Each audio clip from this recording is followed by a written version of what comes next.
ಯಾರು? ಓ, ದೇವೇಂದ್ರ ಮಾವ. ಮಾವ ಬನ್ನಿ ಕುತ್ಕೊಳ್ಳಿ. ಉಳಿದುಕೊಳ್ಳಲು ನಾ ಬಂದಿಲ್ಲ. ಸೀತೆಯನ್ನು ಆಸ್ಪತ್ರೆಗೆ ಕರೆದುಕೊಂಡು ವಿಷಯ ಕೇಳಿ ಬಂದೆ. ನೀನು ಹಿಂದೆ ಮಾತು ಕೊಟ್ಟಂತೆ ನಡೆಯಬೇಕಾದ್ರೆ ಇದೇ ಸುಸಮಯ.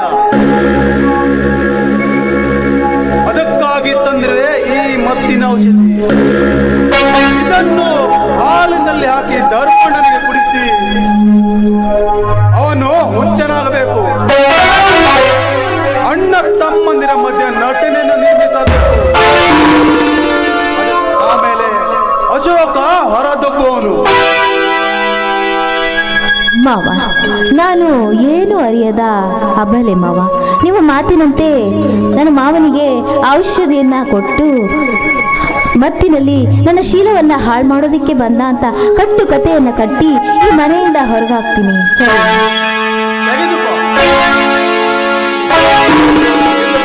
ಬಹಳ ಎಚ್ಚರಿಕೆಯಿಂದ ಮಾಡಬೇಕು. ಓ ಧರ್ಮಣ್ಣ ಬರೋ ಹೊತ್ತಾಯ್ತು. ಈ ಕೆಲಸ ಬಹಳ ಎಚ್ಚರಿಕೆ ನಾನಿನ್ ಬರುತ್ತೇನೆ.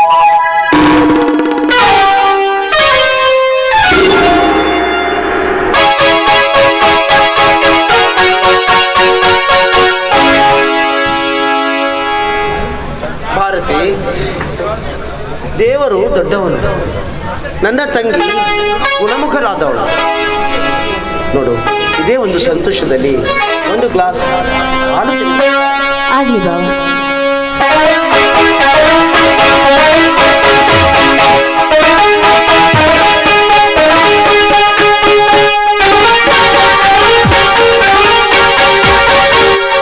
ಭಾವ, ಹಾಲು ತಗೊಳ್ಳಿ.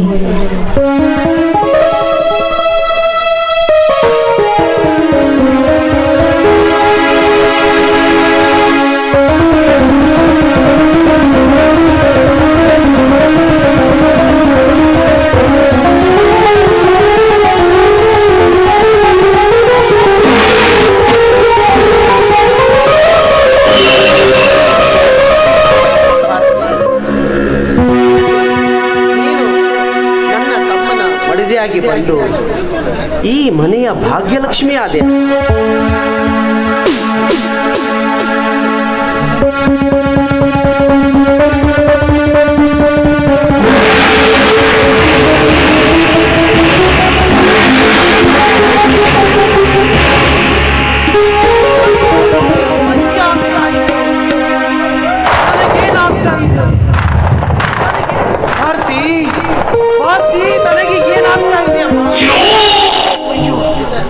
ಅಯ್ಯೋ,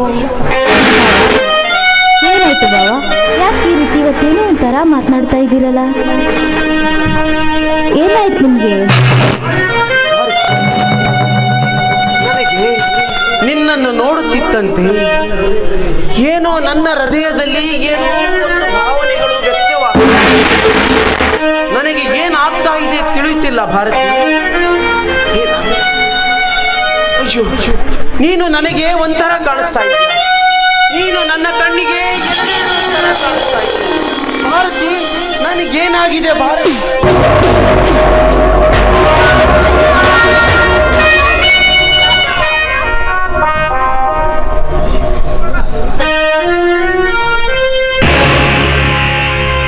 ಇದೇನು ನಿನ್ನ ಹೊಲಸಾಟ?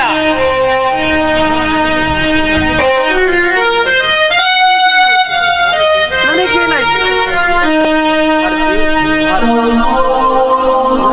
ಏನಾಯ್ತಂತಾನೇ ತಿಳಿತಾ ಇಲ್ಲ. ನೋಡು, ನಾನು ಪ್ರಜ್ಞಾಹೀನ. ನಿನ್ನ ಮೈ ಏನಾದ್ರೂ ಮುಟ್ಟಿದರೆ ನನ್ನನ್ನು ಕ್ಷಮಿಸಮ್ಮ, ನನ್ನನ್ನು ಕ್ಷಮಿಸು. ಕ್ಷಮಿಸ್ಬೇಕಂತೆ ಸ್ವಾಮಿ. ನೀವು ಸರಿಯಾದ ಸಮಯಕ್ಕೆ ಬಂದಿದ್ದಕ್ಕೆ ಈ ನನ್ನ ಶೀಲ ಉಳಿತು. ಇಲ್ಲ ಅಂತ ಅಂದ್ರೆ ನನ್ನಂತ ಸಾತ್ವಿ ಶಿರೋಮಣಿಯ ಶೀಲ ಹಾಳು ಮಾಡ್ಬಿಡ್ತಿದ್ದ ಈ ಚಾಂಡಾಲ. ಮಾತಾಡಿದ್ರು. ಇಲ್ಲಿ ಕಂಡ ದೃಶ್ಯ ಕಂಡು ನನಗೆ ತಿಳಿಯಿತು. ತಂಗಿ, ನೋಡಿದೆ ನಮ್ಮಣ್ಣನ ಹೇ ಕೃತ್ಯ ಇಂದು ಬಯಲಿಗೆ ಬಿತ್ತು. ಅವರು ಮೈ ಮುಟ್ಟಕ್ಕೆ ಹೋಗಿದ್ದು ನಿಜವೇನಣ್ಣ? ಏನಂತ ಹೇಳಲಮ್ಮ, ಏನಂತ ಹೇಳಲಿ? ಎಲ್ಲರೂ ಈ ರೀತಿಯಾಗಿ ನೀವು ಚುಚ್ಚು ಮಾತನಾಡಿದರೆ ನಾವು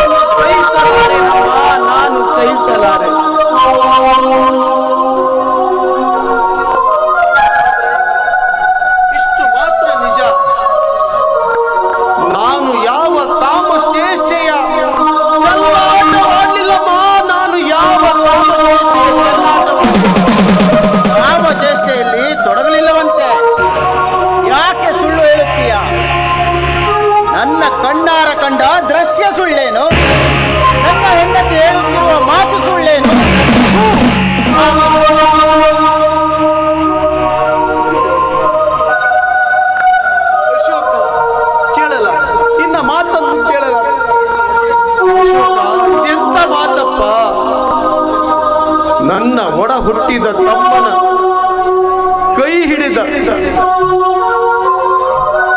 ಈ ದಾರಿಯನ್ನ ನಾನು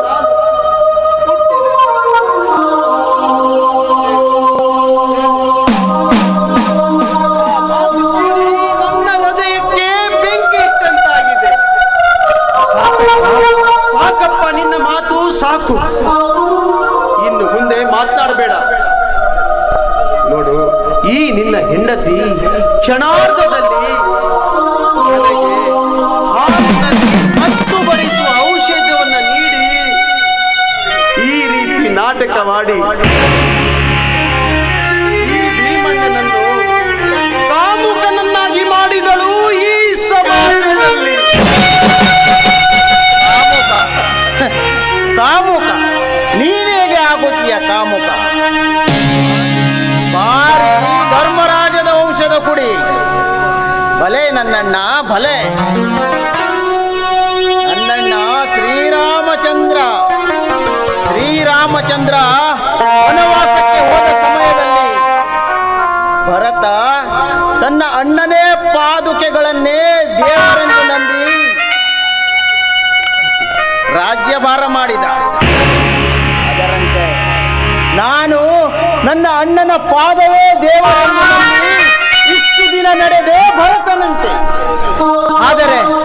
ಆದರೆ ನೀನು ನಡು ನೀರಿನಲ್ಲಿ ಮೋಸ ಮಾಡಿ ನನ್ನ ಹೆಂಡತಿಯ ಮೇಲೆ ಇಂಥ ಕೆಟ್ಟ ಕೆಲಸ ಮಾಡಲಿಕ್ಕೆ ಮುಂದಾದೆಯಲ್ಲ. ನೀನು ನನ್ನಣ್ಣಲ್ಲ, ಕಾಮುಕ ಪಶು. ನಿಜವಪ್ಪ, ನಿನ್ನ ಒಡಲ ನುಡಿ. ಪ್ರತ್ಯಕ್ಷ ಕಂಡ ದೃಶ್ಯಕ್ಕೆ ನಾನೊಬ್ಬ ಕಾಮುಕ, ಅಪ್ರತ್ಯಕ್ಷವಾಗಿ ಅಲ್ಲ.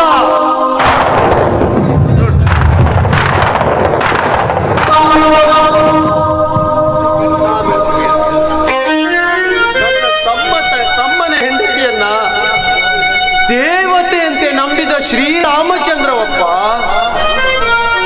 ನಾನೆಂದಿಗೂ ತಮ್ಮನ ಎಡೆಗೆ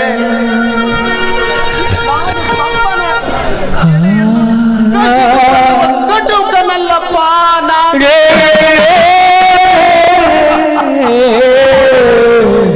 ಮನೆ ಮಾನವರದಿಂದ ಮಣ್ಣ ಪಾಲು ಮಾಡಿ ಇನ್ನೊಂದು ಹೆಣ್ಣು ಮೇಲೆ ಕಣ್ಣು ಹಾಕುವಷ್ಟು ಕಟುಕ ಅಲ್ಲ ಅಣ್ಣ ನಮ್ಮಣ್ಣ. ಸುಮ್ಮನಿರಮ್ಮ. ಈ ಭಾಗಿಯಾದರೆ ನಾನು ನನ್ನ ಹೆಂಡತಿಯನ್ನು ಕರೆದುಕೊಂಡು ಮನೆ ಬಿಟ್ಟು ಹೊರಡುವೆ. ಆಗ ನೀವು ಇಬ್ಬರೇ ಈ ಮನೆಯಲ್ಲಿ ಸಂತೋಷ. ಹೀಗೆ ಹೇಳ್ತಿದೀಯ? ನಮ್ಮ ಮಧ್ಯದಲ್ಲಿ ಮೂರನೇ ಹೆಣ್ಣಾಗಿ ಬಂದ ಈ ದರಿದ್ರ ಹೆಣ್ಣಿಗೋಸ್ಕರ ನೀನೇ ಕಣ್ಣ ಮನೆ ಬಿಟ್ಟು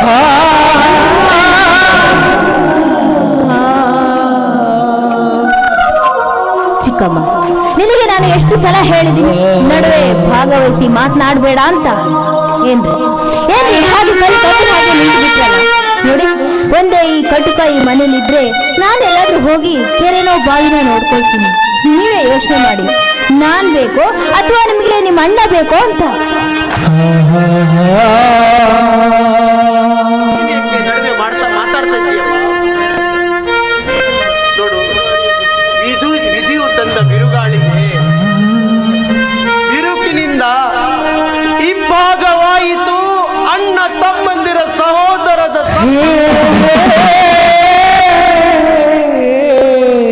ಲಕ್ಷ್ಮಣನಂತೆ ಒಡ ಹುಟ್ಟಿದ ಸಹೋದರ ಮಧ್ಯೆ ಬಿರುಗಾಳಿಯು ಬಂದು ವಿಚಿತ್ರವನ್ನಾಗಿ ಮಾಡಿತು. ಸುಳ್ಳಿನ ಅಪವಾದ ನನ್ನ ಮೇಲೆ ಹೊರಿಸಿದೆ.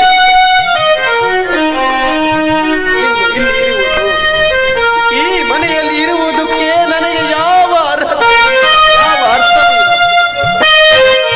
ಅಶೋಕ, ನಿನ್ನ ಮಡದಿಯೊಂದಿಗೆ ನೀನೇ ಇರು ಈ ಅರಮನೆಯಲ್ಲಿ. ನಾನೆಲ್ಲಾದ್ರೂ ಹೊರಟೋಗ್ತೇನೆ. ಆದ್ರೆ ಈ ನನ್ನ ತಂಗಿಯನ್ನ ಮಾತ್ರ ಕೈ ಬಿಡಬೇಡಪ್ಪ. ಈ ನನ್ನ ತಂಗಿಯನ್ನ ಮಾತ್ರ ಕೈ ಬಿಡಬೇಡ. ನನ್ನ ದುರ್ದೈವಕ್ಕೆ ಯಾರು ಹೊಣೆ?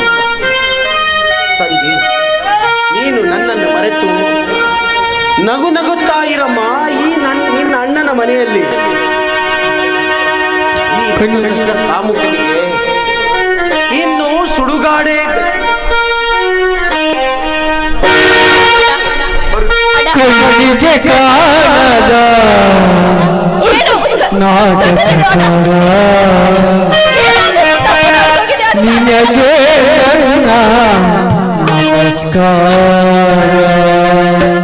ಕಣ್ಣಿಗೆ ಕಾಣದ ನಾಟಕಕಾರ ನಿನಗೆ ನನ್ನ ನಮಸ್ಕಾರ ಪಾತ್ರಗಳಲ್ಲಿ ತಿರುವುಗಳೆನಿತು ಪಾತ್ರಗಳಲ್ಲಿ ತಿರುವುಗಳೆನಿತು ಬಲ್ಲವ ನೀನೇ ಸೋದರಾರ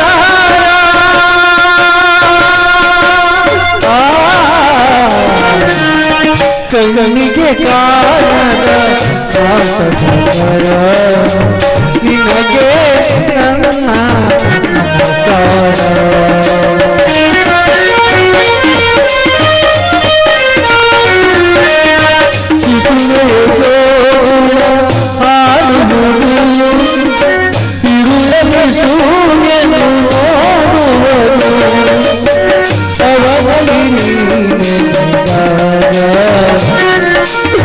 ನಡೆಯುವುದೆಲ್ಲ